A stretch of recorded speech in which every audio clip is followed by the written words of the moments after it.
The warning came at 300 hours Galactic Standard Time. Every communication device across known space screamed the same message in 1,000 different languages. The Vexhai had returned. Captain Sarah Chen stood in the command center of the Human Defense Station orbiting Mars, watching the emergency broadcast with growing dread. The holographic display showed grainy footage from the outer rim worlds that no longer existed. Where green planets had once spun peacefully around their stars, only empty space remained. Not even debris was left behind. How many worlds? Chen asked her communications officer. 17 confirmed gone, Captain. 3 more went dark in the last hour. Lieutenant Torres looked pale as he read the reports. The Galactic Council is calling for immediate evacuation of all border systems. Chen had read the old records. Every human in the defense forces had. The Vexhai were legends. Nightmare stories that parents told children to make them behave. Creatures made of living crystal that could drain the life from entire planets in days. They had terrorized the galaxy for millions of years before mysteriously vanishing 1,000 years ago. The galactic community had hoped they were extinct. They were wrong. The main screen flickered and Ambassador Kethril of the Altarian Republic appeared. His usually calm blue skin had turned a sickly gray color. Behind him, Chen could see the chaos of the Galactic Council chambers. Representatives from hundreds of worlds all talking at once, their voices creating a wall of panic. Captain Chen, the ambassador said, his voice shaking. By order of the Galactic Emergency Council, all human colonies must evacuate immediately. The Vexhai are moving toward the core systems. Your species has 12 hours to abandon all outer rim territories. Evacuate to where? Chen asked. If these things can destroy entire worlds, where exactly are we supposed to go? The ambassador's large eyes filled with something that looked like pity. The Council has designated safe zones in the galactic core. Your people can claim refugee status on any Council world until this crisis passes. Chen felt anger rising in her chest. Until it passes? Ambassador, with respect, your own records show the Vexhai have never been stopped. They just disappeared on their own last time, which is why we must hope they will do so again, Kethril replied. No species has ever successfully fought the Vexhai, Captain. Not the warrior clans of Xerion. Not the tech masters of Zephyria. Not even the ancient builders who created half the technology we still use today. They all tried to fight. They all died. The connection ended, leaving Chen staring at a blank screen. Around her, the command center had gone quiet. Everyone had heard the ambassador's words. Everyone understood what they meant. Captain, her science officer called from across the room. I'm picking up long-range scanner data from the outer systems. You need to see this. Dr. Emily Watson was the youngest officer on Chen's staff, but also the smartest. She had studied every available record about the Vexhai during her years at the Academy. Now she stood before a massive display showing star charts and sensor readings. The Vexhai aren't moving randomly, Watson explained, highlighting their path with a laser pointer. Look at their pattern. They're not just feeding on whatever worlds they find. They're heading somewhere specific. Chen studied the data. The young scientist was right. The destroyed worlds formed a clear line across space, all pointing in the same direction. Where are they going, Doctor? Watson's finger traced the projection until it stopped at a small yellow star on the edge of Council space. They're heading for Sol, Captain. They're coming for Earth. The command center erupted in noise as officers began talking all at once. Chen raised her hand for silence, her mind racing. Earth was humanity's homeworld, home to 8 billion people. It was also supposed to be one of the most protected worlds in human space. How long do we have? Chen asked. At their current speed, maybe 2 weeks, Watson replied. But Captain, that's not the strangest part. I've been analyzing the sensor data from worlds they've already hit. The Vexhai aren't just draining life energy randomly. They're searching for something. Searching for what? I don't know. But every world they've attacked, they spend time scanning before they feed. Like they're looking for a specific type of life form. Chen turned to her communications officer. Torres, get me a direct line to Earth Defense Command. Priority Alpha. Yes, Captain. But what should I tell them? Chen looked around the command center at the faces of her crew. These were good people. Smart people who had dedicated their lives to protecting humanity. The Galactic Council expected them to run like everyone else. The Council expected humanity to be just another refugee species, begging for scraps and hoping the monsters would ignore them. Tell them the Vexhai are coming, Chen said, and tell them we're not running. Lieutenant Torres looked confused. Captain, the council orders were clear. We're supposed to evacuate. The council's orders assume we're going to follow them. Chen replied. Dr. Watson, I want every piece of data we have about the Vexhi transferred to Earth immediately. Energy readings, structural analysis, everything. Captain, that's going against direct orders from the Galactic Council, her executive officer warned. Chen turned to face him. Commander Park was a by-the-book officer who had served with distinction for 20 years.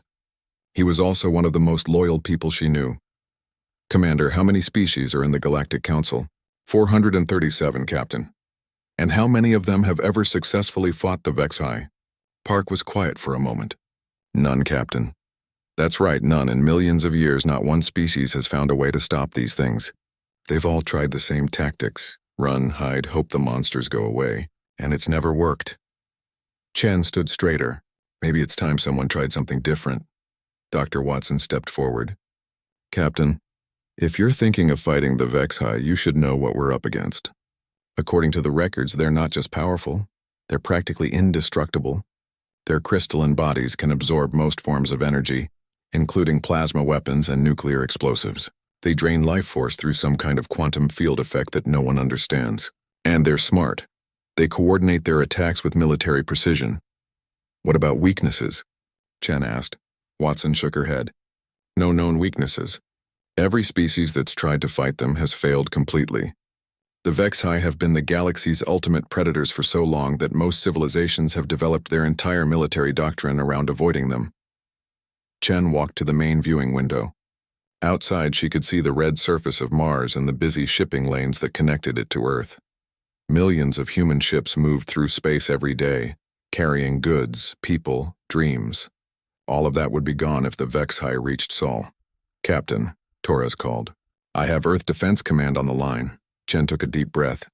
In a few minutes, she would be talking to the highest levels of human government. She would be telling them that the galaxy's most feared predators were coming for Earth. She would be recommending that humanity do something no other species had ever done, stand and fight. Put them through, she said. The screen flickered to life, showing Admiral Harrison of Earth Defense Command. Behind him, Chen could see the familiar blue and green of Earth through the station's windows. Captain Chen, the Admiral said, I understand you have urgent information about a threat to Earth. Chen looked at her crew one more time, then turned back to the screen. Admiral, the Vexhi have returned and they're heading directly for our homeworld. I'm requesting permission to begin immediate defensive preparations. Admiral Harrison's face went pale. Captain, did you say the Vexhi? Yes, sir. And Admiral, I believe it's time humanity showed the galaxy what we're made of. The Vexhi arrived at the edge of the Sol system exactly 13 days later. Their ships were nothing like anything humans had ever seen. Massive crystalline structures that seemed to bend light around them, moving through space without any visible engines or propulsion systems. They glided through the asteroid belt like dark angels, leaving a trail of drained rocks behind them. Captain Chen stood on the bridge of the HSS Defiance, humanity's newest and most powerful warship. Around her, the combined human fleet waited in defensive formation, 300 ships representing every nation and colony in human space. It was the largest military force humanity had ever assembled. Contact in 30 minutes, reported Sensor Officer Kim. I'm reading 12 Vexhi vessels, ranging from destroyer class to... Jesus, Captain, that big one has to be 5 kilometers long. Chen studied the tactical display. The alien ships moved in perfect formation, like a school of deadly fish swimming through the void. Intelligence reports from other species had warned her about this. The Vexhi fought with coordination that suggested a hive mind. Signal from the flagship Vexhi vessel. Captain, Communications Officer Rodriguez announced. They're trying to communicate. Put it through. The main screen filled with static, then cleared to show something that made several crew members gasp. The Vexhi weren't wearing environmental suits or sitting in chairs. They were the ship. Crystalline growths covered every surface, pulsing with inner light. At the center of the organic-looking bridge, a massive crystal formation shaped vaguely like a humanoid figure turned toward the camera. When it spoke, its voice was like breaking glass mixed with wind chimes. Young species, you do not flee. This is unexpected. Chen stepped forward. This is Captain Sarah Chen of the Human Defense Force. You are approaching Earth space without permission. State your intentions. The crystal being tilted what might have been its head. Intentions? We are HFY. We consume, we feed. We have done so since before your star was born. Your intentions matter no more than those of livestock. Then you've come to the wrong place, Chen replied. We're not livestock and we're not running. Something that might have been laughter came from the alien ship. A sound like wind through broken glass. Not running? Small creature. Do you know what happened to the last species that spoke such words? The Xerian war clans boasted of their strength for 10,000 years. We drained their homeworld in 6 hours. The builders created weapons that could crack planets. We absorbed their power and turned it against them. Those species aren't human, Chen said simply. The HFY was quiet for a moment. When it spoke again, there was something different in its voice. Curiosity, perhaps. You believe you are special? You believe you are different from the thousands of species we have consumed? We're about to find out, Chen replied, then cut the connection. The battle began exactly as every military expert had predicted it would, with humanity losing badly. The HFY ships moved through the human fleet like it wasn't there. Human weapons, plasma cannons, railguns, nuclear missiles, struck the crystalline hulls and were absorbed harmlessly. Worse, any human ship that got too close simply stopped. The crew would collapse at their stations as their life force was drained away, leaving dead ships floating in space. But something unexpected happened in the first hour of battle. Lieutenant Commander Torres, captain of the destroyer Resilience, found his ship caught in a HFY energy drain field. As his crew began to collapse around him, Torres did something that surprised everyone, including himself. He got angry. You want my life force? He shouted at the alien ship on his screen. Come and take it. Instead of collapsing like his crew, Torres somehow stayed conscious longer than should have been possible. His ship's engines flared to maximum power, driving the Resilience directly into the side of the HFY vessel. The collision did no real damage to the crystalline ship, but something strange happened. For just a moment, the alien's energy drain flickered. On the HFY ship, the crystal being paused in its feeding. In all its thousands of years of existence, it had never encountered a life form that burned so chaotically. Most species had orderly, predictable life energy that was easy to drain. But this human's life force was wild, unpredictable, almost violent in its refusal to be consumed quietly. Dr. Mikhail Petrov watched the battle from his laboratory ship at the edge of the combat zone. As humanity's top expert on alien biology, he had been assigned to observe and record everything about the HFY for future study, assuming there was a future to study for. What he saw made no sense. The readings from Torres's ship showed something impossible. For nearly 3 minutes, the young officer had resisted a HFY energy drain through sheer force of will. No known species could do that. The Altarians, with their advanced mental disciplines, lasted perhaps 30 seconds. The Xerian warriors, famous for their strength, managed maybe a minute. Computer, analyze the bio readings from the Resilience during energy drain contact, Petrov ordered. The data that came back made him sit down hard in his chair. Human life energy wasn't just resisting the HFY drain, it was fighting back. The energy patterns showed something that looked almost like an immune response, as if human life force was actively trying to reject the alien influence. But there was more. As Petrov studied the sensor data from the alien ships, he noticed something the military officers had missed. The HFY were adapting their tactics, yes, but they were also doing something else. They were studying the humans just as intently as Petrov was studying them. Captain Chen, Petrov called over the communication system. I need to speak with you immediately. Chen's face appeared on his screen, streaked with sweat and smoke from her damaged bridge. Behind her, Petrov could see crew members working frantically at damaged stations. Make it quick, Doctor. We're kind of busy dying out here. Captain, the HFY aren't just trying to kill us. They're studying us. Look at their attack patterns. They're not going for quick kills. They're testing our responses, measuring our resistance to their energy drain. Chen paused in her coordination of the fleet to really look at what Petrov was saying. He was right. The HFY could have overwhelmed the human fleet in minutes if they had wanted to. Instead, they were fighting cautiously, methodically. What are you saying, Doctor? I'm saying they're confused, Captain. Something about humans doesn't fit their understanding of how life works, and I think I know what it is. Petrov's fingers flew over his console, bringing up energy readings and biological scans. Every other species they've fought has had orderly, predictable life energy. But humans, we're chaotic. Our emotions, our creativity, our sheer bloody-minded stubbornness, it's all reflected in our life force. We don't fit their feeding patterns. Can we use that somehow? Petrov was quiet for a moment, studying the data streams from the battle. Maybe.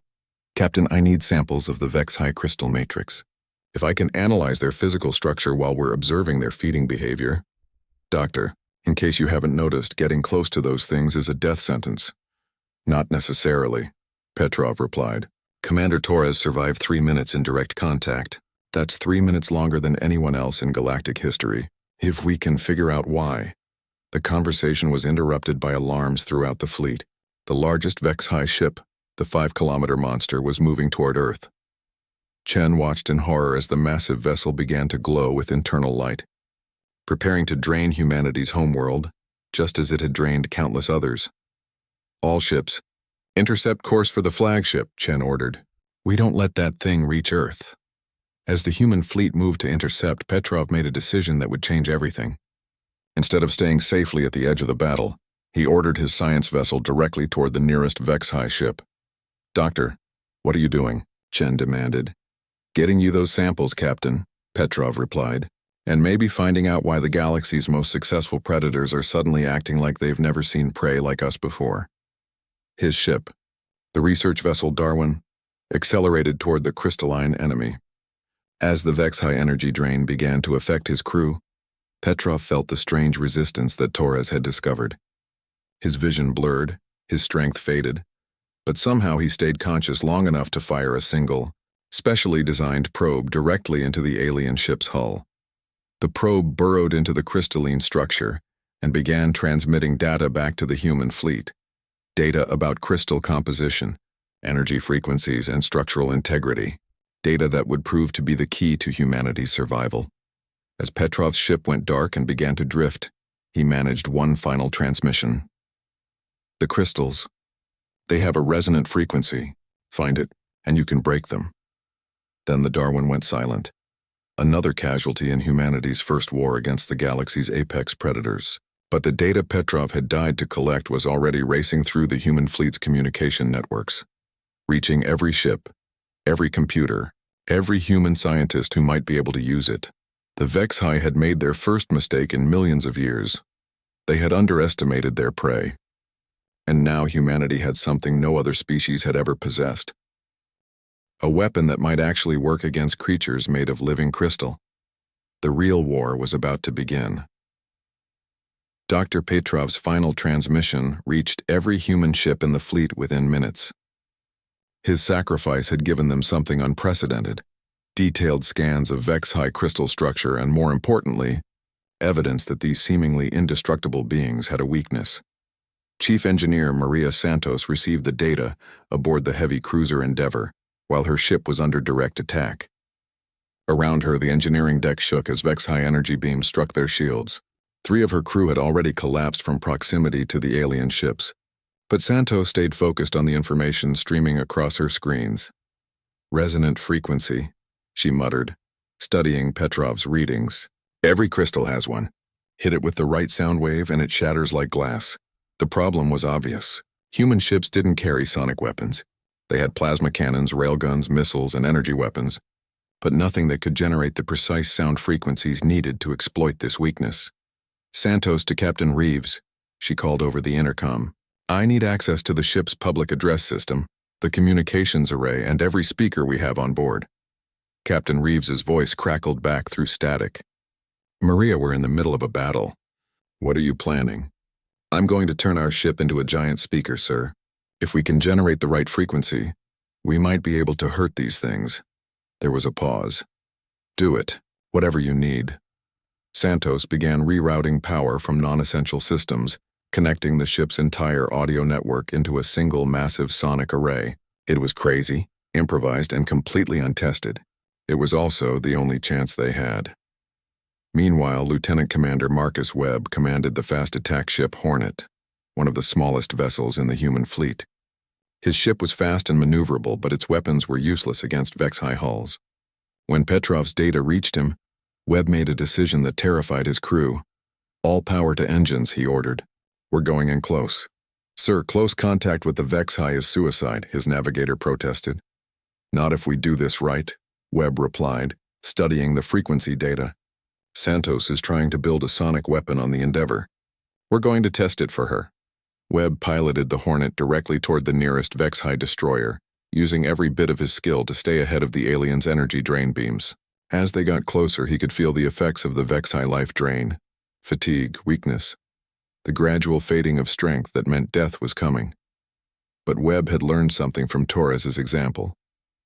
Instead of fighting the drain or trying to resist it, he embraced it. He let his anger fuel him. His determination to protect Earth burned brighter than the alien's hunger. Like Torres, he found that human life force could resist in ways the Vex-High didn't understand. "Range to target 50 meters, his weapons officer reported, his voice weak but determined. "All speakers to maximum volume," Webb ordered. "Broadcast Petrov's frequency data as pure audio." The Hornet's communication system, never designed for weapons use, screamed out a precise sonic pattern directly at the Vex-High ship's hull. For a moment, nothing happened. Then, impossibly, a crack appeared in the crystalline surface. "It's working," Webb shouted. "The frequency is disrupting their matrix." But the victory came at a terrible price. The Hornet was too close to escape the Vex-High's death throes. As the alien ship's crystal structure began to collapse, it released all the life energy it had stored in one massive burst. Webb and his crew died instantly, but their sacrifice proved something crucial. The Vex-High could be killed. Aboard the Endeavor, Santos received the transmission from Webb's final moments. The frequency worked, but it required close range and precise calibration. She had minutes before her own ship would be in range of a Vex-High vessel. "Captain, I need every crew member to sing," Santos called to the bridge. "Excuse me?" Captain Reeves replied. "Human voices can hit the frequency range we need. If we coordinate the entire crew, we can amplify the effect." It sounds crazy, but so does everything else we're doing today. Word spread through the ship's communication system. 800 crew members, from the captain to the kitchen staff, began singing the same note. A pure tone calculated to match the Vex-High crystal resonance. The ship's speakers amplified their voices into a focused beam of sound. The effect was immediate and dramatic. The Vex-High ship they targeted began to vibrate visibly. Cracks appeared along its hull as the coordinated human voices found the exact frequency needed to disrupt its crystal matrix. Within minutes, the entire alien vessel shattered like a wine glass struck by an opera singer. News of the victory spread through the human fleet instantly. For the first time in galactic history, someone had found a way to kill the Vex-High. But the celebration was short-lived. The aliens were learning too. The remaining Vex-High ships began broadcasting interference patterns, static designed to disrupt human sonic attacks. They also changed their tactics, staying farther away and using long-range energy weapons instead of close-contact feeding. On the bridge of the Defiance, Captain Chen watched as the battle evolved into something no one had expected, a learning contest between two species that refused to give up. "Captain," Dr. Watson called from her science station, "I'm analyzing the Vex-High interference patterns. They're not random. The aliens are studying our sonic attacks and developing countermeasures in real time. Can we adapt faster than they can?" Chen asked. Watson was quiet for a moment, running calculations. "Maybe, but we need more than just the basic frequency. We need to understand exactly how their crystal matrix works." The answer came from an unexpected source. Professor Elena Vasquez was a music theory expert who had been evacuated from the Lunar University to a refugee ship at the edge of the battle zone. She had been listening to the tactical communications, hearing the reports of sonic weapons and frequency attacks. "Captain Chen," she called over an open channel. "This is Professor Vasquez from the academic vessel Harmony. I think I can help." Chen's image appeared on the professor's screen. "Professor, we're in the middle of a battle. Unless you have weapons or tactical expertise, I have something better," Vasquez interrupted. "I have 40 years of studying how sound effects matter. Your people are using single frequencies, but that's not enough. You need harmonic sequences, multiple frequencies working together to create resonance patterns." Chen paused. Around her, the bridge crew was coordinating defensive maneuvers as Vex-High ships closed in on their position. "Explain quickly." Think of it like music, Vasquez said. A single note can be beautiful, but a chord, multiple notes played together, can move people to tears or make them dance. The Vex-High crystals aren't just responding to one frequency. They're complex structures that respond to complex harmonic patterns. Watson looked up from her console. She's right, Captain.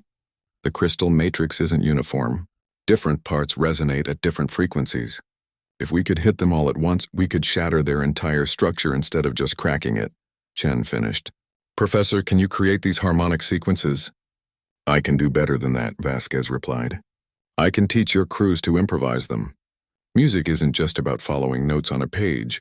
It's about feeling the rhythm, understanding the harmony. Humans have been making music for thousands of years. We can weaponize that instinct. As the battle raged around them, Professor Vasquez began broadcasting music lessons to the human fleet. She taught ship crews how to coordinate their voices not just in single tones but in complex harmonies. She showed them how rhythm could amplify their sonic attacks, how emotional expression could add power to their frequency weapons. The Vex-High found themselves facing something they had never encountered before, enemies who treated warfare like art. Human ships began broadcasting coordinated symphonies of destruction, using everything from classical music to rock and roll as templates for their attacks. The alien ships' interference patterns, designed to disrupt single frequencies, were useless against these complex harmonic assaults. Worse, the humans were getting better at their musical warfare with each attack, learning to improvise and adapt in ways that confused the methodical Vex-High. Commander Sarah Pike, captain of the destroyer Crescendo, led the first successful coordinated musical attack. Her crew performed what they later called Battle Symphony No. 1, a 20-minute composition that used human voices, ship systems, and weaponized instruments to create a sonic assault that destroyed 3 Vex-High ships simultaneously. The music, it's making them weaker, Pike reported to the fleet. Every time we hit them with a new harmonic pattern, their responses get slower. It's like we're overwhelming their ability to adapt. Dr. Watson analyzed the data from Pike's attack and made a startling discovery. Captain, the harmonic attacks aren't just destroying their ships. They're disrupting their communication with each other. The Vex-High coordinate through crystal resonance and our music is jamming their signals. Chen smiled for the first time since the battle began. So we're not just killing them individually. We're breaking their hive mind. The tide of battle was turning. The Vex-High, masters of warfare for millions of years, found themselves outmaneuvered by a species that had turned creativity into a weapon. Their perfect coordinati. The human fleet formed up behind Captain Chen's flagship as they pursued the massive Vex-High vessel toward Earth. What they were planning had never been attempted before, a coordinated sonic assault involving hundreds of ships and thousands of crew members, all working together to create what Professor Vasquez was calling the Symphony of Destruction. All ships. This is Captain Chen, she broadcast to the fleet. In 10 minutes, we begin Operation Resonance. Every ship, every crew member, every voice in the fleet will become part of one massive instrument. Professor Vasquez will conduct. I don't care if you think you can't sing. Today, everyone is a musician. On board the academic vessel Harmony, Professor Vasquez worked frantically to coordinate what would be the largest musical performance in human history. Her screen showed the positions of every ship in the fleet, their sonic capabilities, and the harmonic patterns they would need to generate. Remember, she broadcast to the fleet, this isn't about being perfect. This is about being human. Let your emotions guide your voice. Let your fear for Earth, your anger at these invaders, your love for your families, let it all fuel the music. The Vex-High flagship detected the approaching human fleet and began broadcasting interference patterns, trying to disrupt their coordination. But they made a critical error. They based their interference on the simple frequency attacks they had encountered earlier. They didn't understand that humans were no longer just making noise.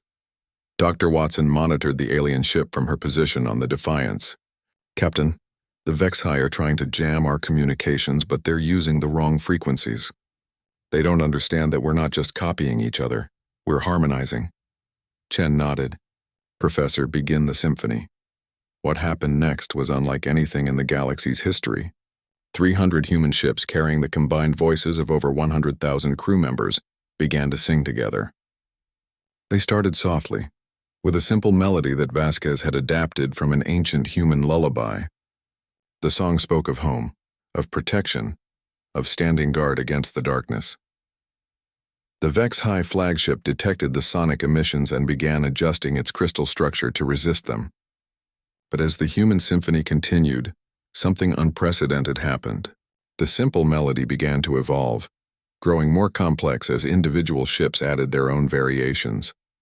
The crew of the cruiser Beethoven, musicians and artists evacuated from the cultural colonies, added classical harmonies that made the whole fleet song richer and more powerful. The miners from the asteroid belt ships contributed work songs with strong rhythms that gave the symphony a driving beat. Children aboard the refugee vessels added high, pure notes that cut through the alien interference like silver knives. "It's working," Watson reported. "The Vex-High ship is showing structural stress. But Captain, they're adapting. They're trying to change their crystal frequency to avoid the harmony." "Then we change too," Chen replied. "Professor, can we improvise?" Vasquez smiled.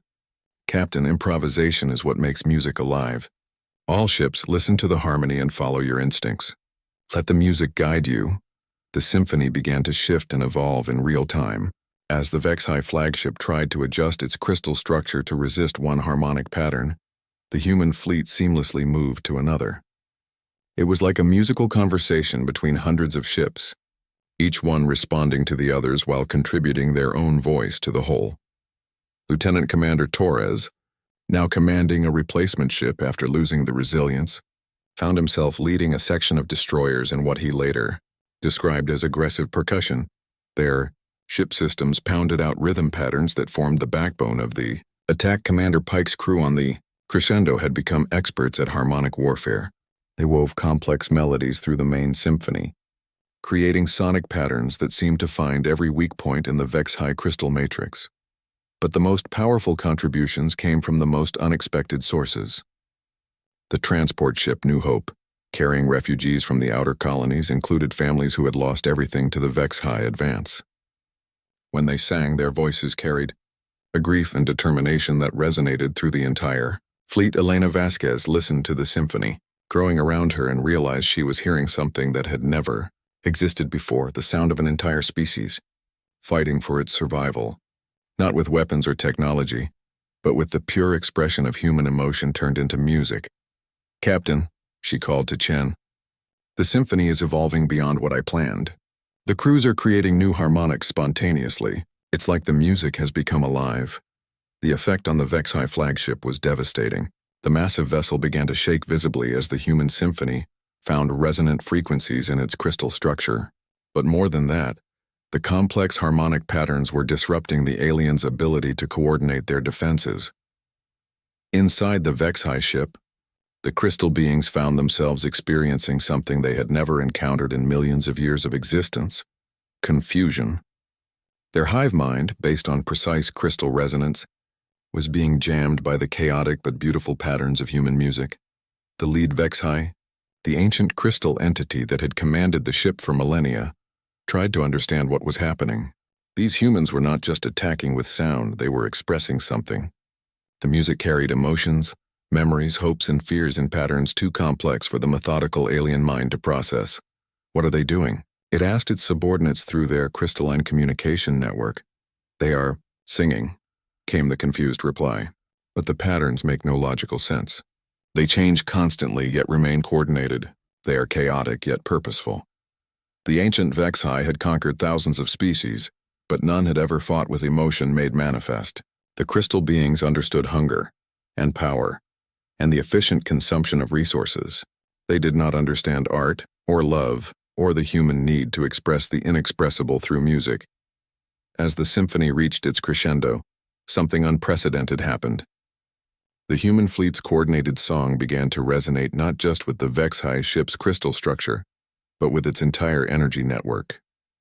The aliens had spent millions of years storing the life force of consumed worlds within their crystalline matrices. Now that stored energy began to resonate with the human music.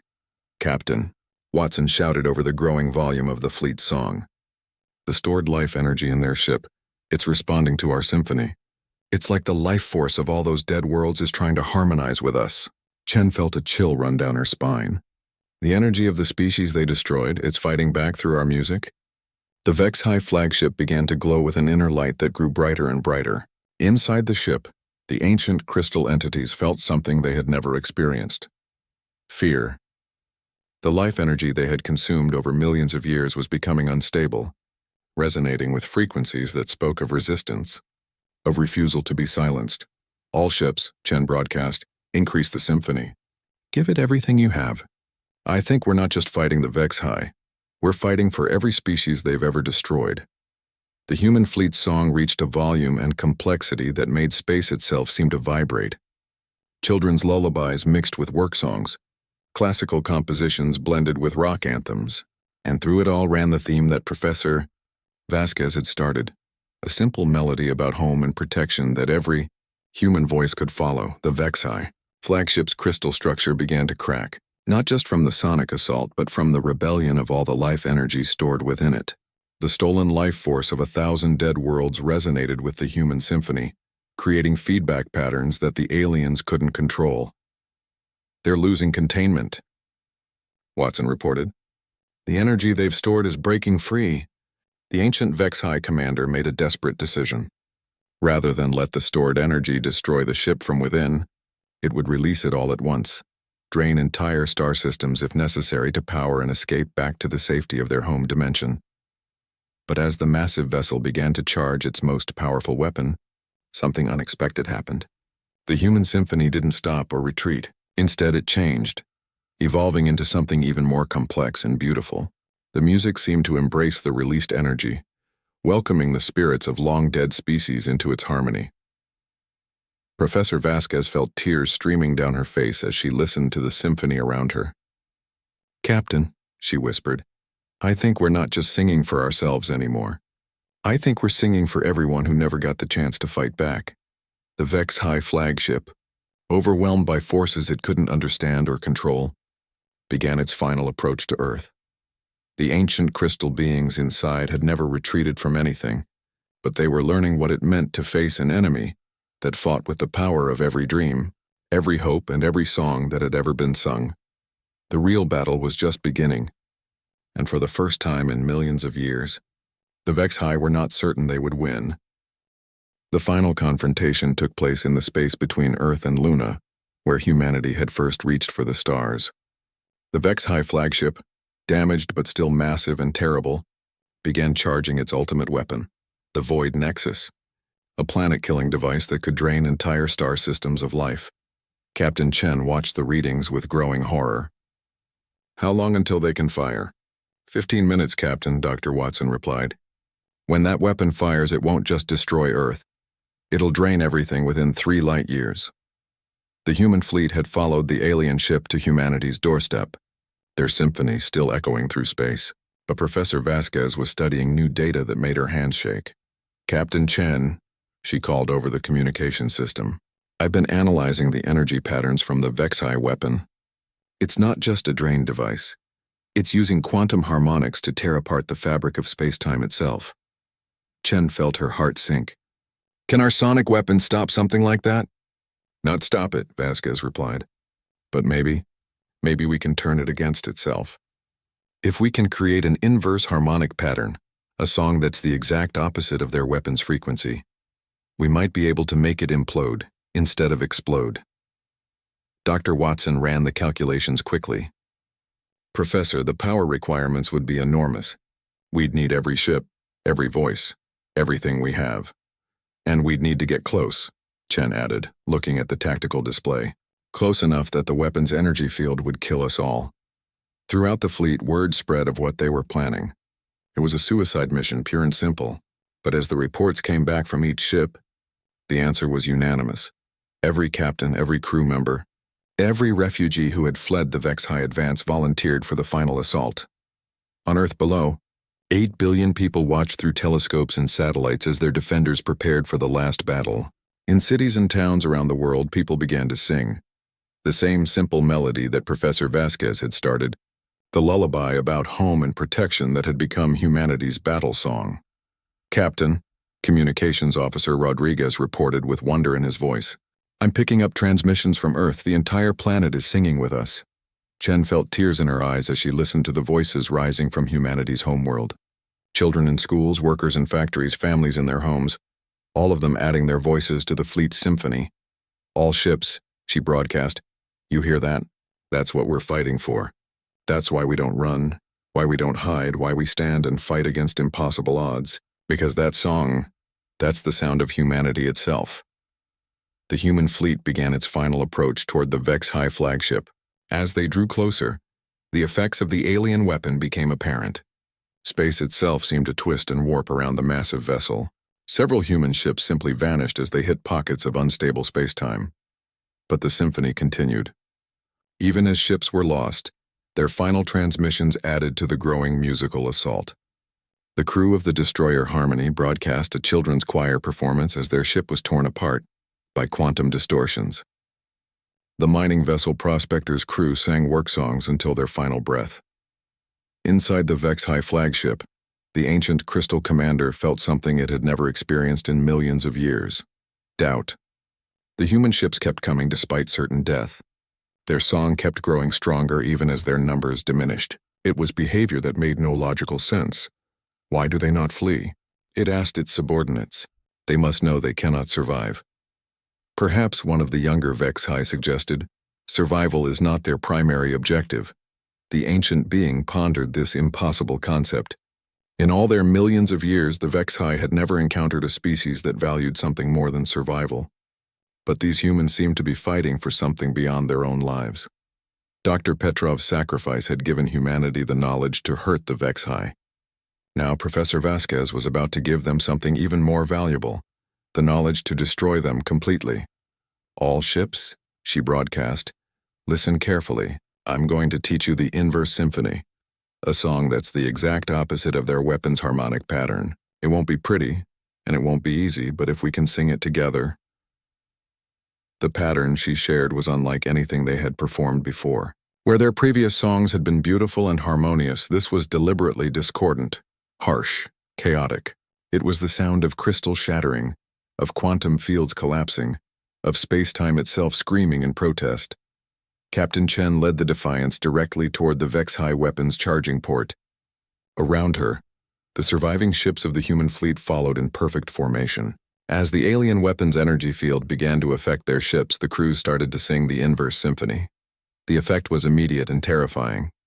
The Vex High weapon, designed to tear apart matter and energy, began to resonate with frequencies that made it turn inward on itself. The quantum harmonics that powered the device started to collapse, creating feedback loops that the aliens couldn't control. "It's working," Watson shouted over the growing chaos. "The weapon is destabilizing." But the cost was enormous. Ship after ship was destroyed as they flew directly into the weapon's energy field. The crews sang until their last breath, their voices adding to the inverse symphony even as their vessels were torn apart. The refugee ship New Hope, carrying families who had lost everything to the Vex High, flew directly into the heart of the alien weapon while broadcasting a recording of children singing lullabies. The transport never emerged, but its final transmission pushed the inverse symphony to a new level of power. Commander Pike's Crescendo, now the most experienced ship in musical warfare, performed what she called the final movement, a complex harmonic pattern that seemed to reach into the very heart of the Vex High weapon and tear it apart from within. On Earth, the 8 billion voices of humanity reached a crescendo that could be detected even in the vacuum of space. The planet itself seemed to be singing, adding its voice to the fleet's desperate gambit. Inside the Vex High flagship, the ancient commander finally understood what it was facing. These humans weren't just fighting for survival. They were fighting for the right to exist as themselves, to make their chaotic, beautiful music in a universe that the Vex High wanted to make silent and orderly. They are not trying to preserve their lives, it realized. They are trying to preserve their song. The Void Nexus weapon, caught between its own destructive harmonics and the human's inverse symphony, began to collapse inward. The quantum fields that powered it turned inside out, creating a resonance cascade that spread through the entire Vex High fleet. Professor Vasquez, aboard the academic vessel Harmony as it disintegrated around her, made one final broadcast. Remember this moment. Remember that when the galaxy's most ancient predators came to silence humanity's song, we sang louder. The cascade effect reached critical mass just as Captain Chen's ship flew directly into the weapon's core. Her final transmission was simple. Tell them we remembered who we are. The explosion that followed was unlike anything ever recorded. The Vex-High flagship didn't just die. It imploded, taking with it every Vex-High ship in the system. The quantum harmonics of the failed weapon created a resonance pattern that spread faster than light, reaching every corner of Vex-High space. On their homeworld, in their hidden dimensions, in every dark corner where they had lurked for millions of years, the Vex-High felt the harmonic cascade destroy their crystal matrices. The species that had terrorized the galaxy since before most stars were born died not in battle, but in song, overwhelmed by frequencies they couldn't understand or defend against. 3 days later, the first rescue ships arrived at the battle site to find only debris and silence. Of the human fleet that had made the final assault, nothing remained but scattered wreckage and fading radio signals. But on Earth, 8 billion people continued to sing. In the space stations orbiting other worlds, human colonists added their voices to the song. Throughout human space, the melody that had started as a simple lullaby about home and protection became something more. A memorial, a victory song, and a promise. The Galactic Council, monitoring the battle from their safe distance, detected the moment when the Vex-High ended. Across known space, every sensor array registered the same impossible reading, the complete absence of the energy signatures that had marked the galaxy's most feared predators for millions of years. Ambassador Kethril, who had expected to be negotiating refugee status for the survivors of humanity, instead found himself composing the first official diplomatic message to a species that had accomplished the impossible. To the humans of Earth, he began, the Galactic Council hereby recognizes your species as the first to successfully defend against the Vex-High threat. Your sacrifice has freed the galaxy from a terror that has haunted us for millions of years. But the humans who survived to receive the message had a different perspective. They had not fought to impress the galaxy or to gain recognition. They had fought because that's what humans do when someone tries to silence their song. Captain Torres, one of the few fleet commanders to survive the final battle, responded to the Council's message with words that would be remembered throughout galactic history.